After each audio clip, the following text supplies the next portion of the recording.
بسم اللہ الرحمن الرحیم۔ السلام علیکم ناظرین، امید کرتی ہوں آپ سب لوگ ٹھیک ہوں گے، بخیر عافیت ہوں گے۔ اللہ تعالیٰ آپ کو اور مجھے دنیا آخرت کی کامیابیاں اور کامرانیاں سمیٹنے کی توفیق عطا فرمائے، آمین۔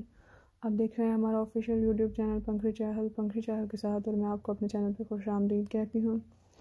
ناظرین، آج کا جو ہمارا موضوع ہے وہ علامہ اقبال کی بہت ہی خوبصورت نظم ہے، جس کا میں نے انتخاب کیا ہے، اور اس کا عنوان ہے خفتگان خاک سے استفسار، یعنی کہ جو لوگ قبروں میں سوئے ہوئے ہیں ان سے پوچھ گچھ۔ تو یہ وہ کہتے ہیں، شروع میں وہ کچھ اس طرح سے کہتے ہیں کہ جو دن ہے وہ چھپ گیا ہے اور شام آ گئی ہے، اور وہ کہتے ہیں کہ یہ شام ہے، اس کی جو اندھیرا ہے وہ کسی کے غم میں ہے۔ تو وہ پھر خود ہی کہہ رہے ہیں کہ یہ جو اندھیرا ہے وہ ہے خورشید، جو سورج ڈوب گیا ہے اس کے ماتم میں یہ اندھیرا ہو رہا ہے۔ تو آگے وہ کچھ اس طرح سے کہتے ہیں کہ دریا میں جو ہے وہ خاموشی ہے، اور اس میں جو غوطے لگا رہی ہے ہواؤں کی موجیں، ایک دور سے مگر اس میں صدا آ رہی ہے کچھ نہ کچھ۔ تو وہ کہتے ہیں جو میرا دل ہے وہ اللہ تعالیٰ کی الفت میں ہے، لیکن میں اس دنیا کے جھمیلوں سے نفرت، دنیا سے نفور ہو گیا، میرا دل وہ نفرت سے بھر گیا ہے دنیا کے جھمیلوں سے، اور مجھے اس ہنگامے سے بہت دور لے آیا ہے۔ تو وہ کیونکہ وہ جب وہ پریشان ہوتے تھے یا کوئی اس طرح کا مسئلہ ہوتا تھا تو وہ قبرستان میں جا کے بیٹھ کے کچھ دیر گزارتے تھے اور خود کو خوش محسوس کرتے تھے، یا خود کو تسکین آتی ہوئی محسوس کرتے تھے۔ اس لیے وہ کہتے ہیں کہ میں اس ہنگامے سے دور آ گیا ہوں جو دنیا میں ہو رہے ہیں، تو میں اس میں اپنے دل کو پھر کہہ رہے ہیں کہ ہم اس میں بیٹھ کے جو خفتگان خاک ہیں، وہ جو خفتگان کنج ہیں، اس میں ان کے ساتھ میں بیٹھ کے تنہائی میں کچھ دیر گزارنا چاہتا ہوں۔ آگے نظم یہاں سے ہم شروع کرتے ہیں۔ ہم کہتے ہیں تھم ذرا بےتاب یہ دل بیٹھ جانے دے مجھے، ہم کہتے ہیں میرے بےتاب یہ دل مجھے ذرا تھم تو، اور مجھے یہاں پہ بیٹھنے دے، اور اس بستی پہ چار آنسو گرانے دے مجھے، اے غفلت کے سرمستو کہاں رہتے ہو تم۔ کہتے ہیں کہ وہ جو میں کہتے ہیں جس شراب کو کہتے ہیں اے میں غفلت کے سرمستو کہاں رہتے ہو تم، کہ جو آپ نے غفلت کی شراب پی ہوئی ہے اس کے زیر اثر آپ سرمست ہو گئے ہو، تو میں آپ سے پوچھ رہا ہوں کہ آپ لوگ کہاں رہتے ہو، کچھ کہو اس دیس کی آخر جہاں رہتے ہو تم۔ کہتے ہیں کہ اس دیس کی کچھ مجھے بتاؤ کہ تم لوگ جہاں رہ رہے ہو، وہ بھی حیرت خانہ امروز و فردا ہے کوئی۔ کہتے ہیں کہ وہ اس قسم کا وہ جو گھر ہے یا وہ جو جگہ ہے جہاں آپ لوگ رہ رہے ہیں، اس میں یہ کوئی ہوتا ہے کہ آج کل امروز و فردا، یہ فارسی کے لفظ ہیں، اور کہہ رہے ہیں کہ یہ جو اس میں آج اور کل کا تصور ہے اور پیکار عناصر کا تماشا ہے کوئی، یعنی کہ اس میں بھی پیکار عناصر کا تماشا ہو رہا ہے۔ آگے کہتے ہیں جی آدمی وہاں بھی حسارے غم میں ہے محصور کیا۔ کہتے ہیں کہ وہاں بھی جو آدمی ہے وہ غم کے گرداب میں پھنسا ہوا ہے، اس ولایت میں بھی ہے انسان کا دل مجبور کیا۔ ولایت کا مطلب ہے جی جہان یا ایک دنیا، تو وہ کہتے ہیں اس دنیا میں بھی انسان کا دل جو ہے وہ کیا مجبور ہے۔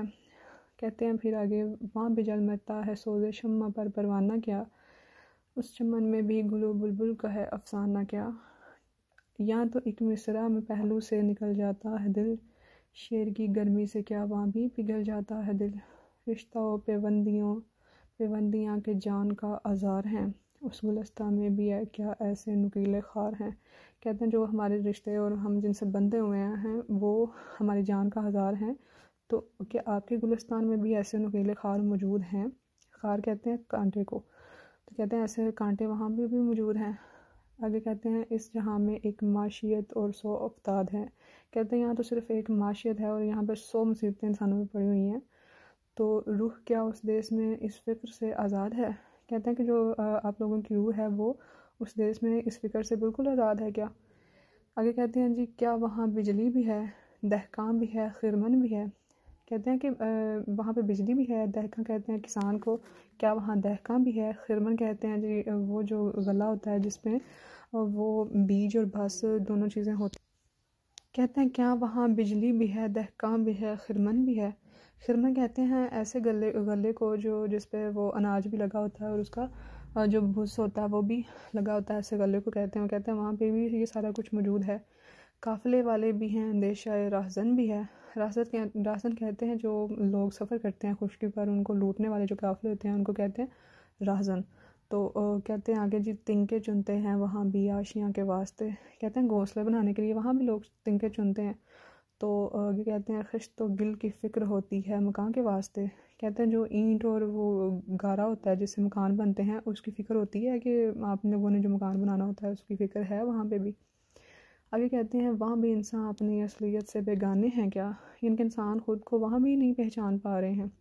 امتیاز ملت و آئین کے دیوانے ہیں کیا، یعنی کہ جو ملت اور آئین ہے اس کے جو پیچ اور تاب ہیں، یعنی کہ کوئی کہہ رہا ہے میں اونچی ذات کا ہوں، کوئی کہہ رہا ہے میں نیچی ذات کا ہوں، کہہ رہے ہیں وہاں بھی یہ جھمیلے سارے موجود ہیں، وہاں بھی اس قسم کے دیوانے لوگ موجود ہیں. آگے کہتے ہیں وہاں بھی کیا فریاد بلبل پر چمن روتا نہیں، اس جہاں کی طرح وہاں بھی درد دل ہوتا نہیں. باغ ہے فردوس یا ایک منزل آرام ہے، یا رخ بے پردہ حسن ازل کا نام ہے. کہتے ہیں وہ جو جگہ ہے جہاں آپ رہ رہے ہو وہ ایک فردوس ہے جسے ہم لوگ سمجھتے ہیں وہ والا باغ ہے، یا کہ ایک منزل آرام ہے کہ آپ لوگ بالکل ہی سوئے ہوئے، کوئی کام مطلب نہیں ہے وہاں پہ، کوئی فردوس نہیں ہے. آگے کہتے ہیں یہاں رخ بے پردہ حسن ازل کا نام ہے، یعنی کہ جو رخ بے پردہ ہے وہ حسن ازل کا نام ہے. کیا جہنم معصیت سوزی کی ایک ترکیب ہے، آگ کے شعلوں میں پنہا مقصد تعذیب ہے. یہ بڑا پیارا شعر ہے جی. وہ کہتے ہیں کیا جہنم معصیت سوزی کی ایک ترکیب ہے، کہ جو جہنم ہے وہ معصیت سوزی، معصیت کہتے ہیں جی گناہ کو، تو کہتے ہیں کہ جہنم جو ہے وہ معصیت سوزی کی ایک ترکیب ہے. آگ کے شعلوں میں پنہا مقصد تعذیب ہے. تعذیب کہتے ہیں ایسی کارروائی کو کہ ایک بندے کو راہ راست پہ لانے کے لیے جو کی جاتی ہے. تو آگے کہتے ہیں کیا عوض رفتار کے اس دیس میں پرواز ہے، تو رفتار کے عوض کہتے ہیں کہ اس دیس میں پرواز ہے کوئی.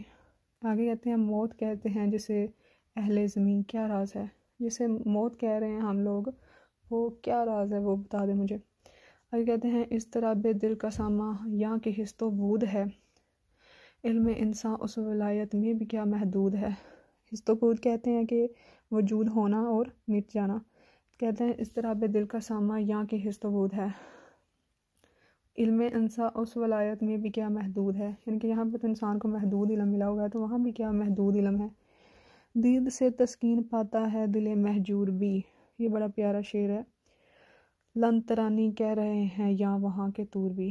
کہتے ہیں کہ یہ حضرت موسیٰ علیہ السلام کے واقعے سے انہوں نے یہ جوڑا ہوا ہے شعر، کہ وہاں بھی جو دل ہجر زدہ ہے، جو دل فراق میں ہے، وہ وہاں بھی تسکین پاتا ہے دل. یا لن ترانی کہہ رہے ہیں وہاں کے طور بھی. لن ترانی تب اللہ تعالیٰ نے استعمال کیا تھا جب حضرت موسیٰ نے ان سے کہا تھا کہ میں آپ کا دیدار کرنا چاہتا ہوں، تو اللہ تعالیٰ نے ان سے کہا تھا کہ لن ترانی تو نہیں دیکھ سکتا. تو وہ کہہ رہے ہیں کہ وہاں کے طور بھی یہ کہہ رہے ہیں لن ترانی کے تو نہیں دیکھ سکتا، یا آپ لوگ دیکھ سکتے ہو وہاں پہ جا کے. آگے کہتے ہیں جستجو میں ہے وہاں بھی روح کو آرام کیا، کہ جستجو میں کوشش کرنے میں وہاں روح کو آرام ملتا ہے. وہاں بھی انسان ہے قتیل ذوق استفہام کیا، وہ کشور بھی تاریکی سے کیا معمور ہے، یا محبت کی تجلی سے سراپا نور ہے. کہ وہ کہہ رہے ہیں وہ جو کشور کہتے ہیں جہان کو یا ایک عالم کو، وہ کہتے ہیں وہ جو کشور ہے وہ تاریکی سے اندھیرے سے معمور ہے، یا محبت کی تجلی سے سراپا نور ہے. تم بتا دو راز اس گنبد گرداں میں ہے. وہ کہتے ہیں کہ جو راز اس گنبد گرداں میں ہے، گرداں کہتے ہیں گردش کرنے والے کو، تو اس گنبد گرداں میں جو راز ہے تم بتا دو مجھے، موت ایک چبھتا ہوا کانٹا دل انسان میں ہے. اسی شعر کے ساتھ آج کی نظم کا اور آج کے ویڈیو کا اختتام ہوتا ہے. اگر سانسوں نے مہلت دی اور حالات نے ساتھ دیا تو انشاءاللہ ضرور اسی طرح کی خوبصورت ویڈیو کے ساتھ آپ کی خدمت میں کل حاضر ہوں گی. اجازت دیجیے، اللہ حافظ.